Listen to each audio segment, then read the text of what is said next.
आइए अब देखते हैं यज्ञ के संबंध में भगवान श्री कृष्ण चतुर्थ अध्याय के 33वें और आगे के श्लोक में क्या बता रहे हैं। श्रेयान् द्रव्यमयाद्यज्ञाज् ज्ञानयज्ञः परन्तप सर्वं कर्माखिलं पार्थ ज्ञाने परिसमाप्यते। अर्जुन, सांसारिक द्रव्यों से सिद्ध होने वाले यज्ञ की अपेक्षा ज्ञान यज्ञ, जिसका परिणाम ज्ञान साक्षात्कार है, यज्ञ जिसकी सृष्टि करता है, उस अमृत तत्व की जानकारी का नाम ज्ञान है। ऐसा यज्ञ श्रेयस्कर है, परम कल्याणकारी है। हे पार्थ, संपूर्ण कर्म ज्ञान में शेष हो जाते हैं, परिसमाप्यते, भली प्रकार समाहित हो जाते हैं। ज्ञान यज्ञ की पराकाष्ठा है।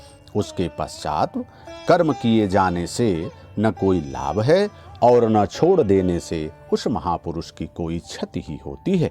इस प्रकार भौतिक द्रव्यों से होने वाले यज्ञ भी यज्ञ हैं, किंतु उस यज्ञ की तुलना में जिसका परिणाम साक्षात्कार है, उस ज्ञान यज्ञ की अपेक्षा अत्यंत अल्प है। आप करोड़ों का हवन करें, सैकड़ों यज्ञ वेदी बना लें, शतपथ पर द्रव्य लगावें, साधु संत महापुरुषों की सेवा में द्रव्य लगावें, किंतु ज्ञान यज्ञ की अपेक्षा अत्यंत अल्प है। वस्तुतः यज्ञ श्वास प्रश्वास का है, इंद्रियों के संयम का है, मन के निरोध का है, जैसा श्री कृष्ण अभी बता आए हैं।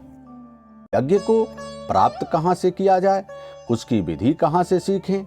मंदिरों, मस्जिदों, गिरजाघरों में मिलेगा या पुस्तकों में, तीर्थ यात्राओं में मिलेगा या स्नान करने से? भगवान श्री कृष्ण कहते हैं नहीं, उसका तो एक ही स्रोत है, तत्व स्थित महापुरुष। तद्विद्धि प्राणिपातेन परिप्रश्नेन सेवया उपदेक्षन्ति ते ज्ञानम ज्ञानिनस्तत्वदर्शिनः। इसलिए अर्जुन, तू तत्वदर्शी महापुरुष के पास जाकर भली प्रकार प्रणत होकर दंडवत प्रणाम करके, अहंकार त्याग कर, शरण होकर, भली प्रकार सेवा करके, निष्कपट भाव से प्रश्न करके तो उस ज्ञान को जान। ये तत्व को जानने वाले ज्ञानी जन तेरे लिए उस ज्ञान का उपदेश करेंगे, साधना पथ पर चलाएंगे। समर्पित भाव से सेवा करने के उपरांत ही उस ज्ञान को सीखने की क्षमता आती है। तत्वदर्शी महापुरुष परम तत्व परमात्मा का प्रत्यक्ष दिग्दर्शन करने वाले हैं। वे यज्ञ की विधि विशेष के ज्ञाता हैं और वही आपको भी सिखाएंगे। यदि अन्य यज्ञ होता तो ज्ञानी तत्वदर्शी की शरण की आवश्यकता क्यों होती? स्वयं भगवान के सामने ही तो अर्जुन खड़ा था, भगवान उसे तत्वदर्शी के पास क्यों भेजते हैं?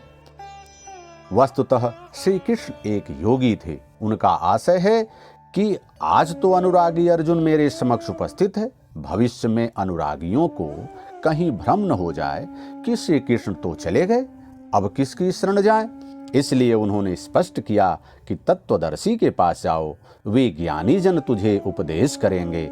और यज्ञात्वा न पुनर्मोहमेवं यास्यसि पांडव येन भूतान्यशेषेण द्रक्ष्यस्यात्मन्यथो मयि।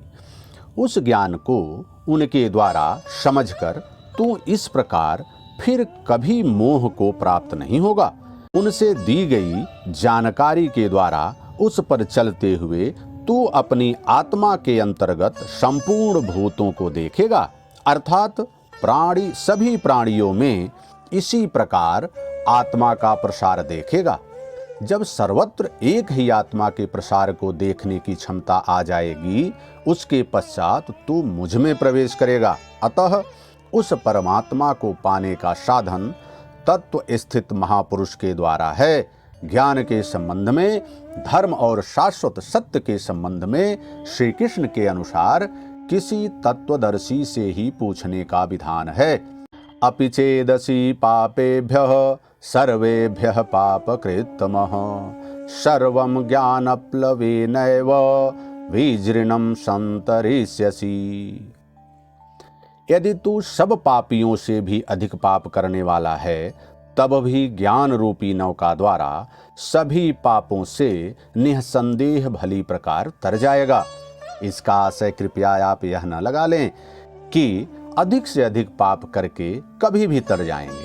श्री कृष्ण का आशय मात्र यही है कि कहीं आप के अंदर ये भ्रम न हो जाए कि हम तो बड़े पापी हैं, हमसे पार नहीं लगेगा, ऐसी कोई गुंजाइश न निकालें। इसलिए श्री कृष्ण प्रोत्साहन और आश्वासन देते हैं कि सब प्राणियों के पापों के समूह से भी अधिक पाप करने वाला हो, फिर भी तत्वदर्शियों से प्राप्त ज्ञान रूपी नौका द्वारा निःसंदेह संपूर्ण पापों को अच्छी प्रकार पार कर जाएगा। ओम श्री सद्गुरुदेव भगवान की जय।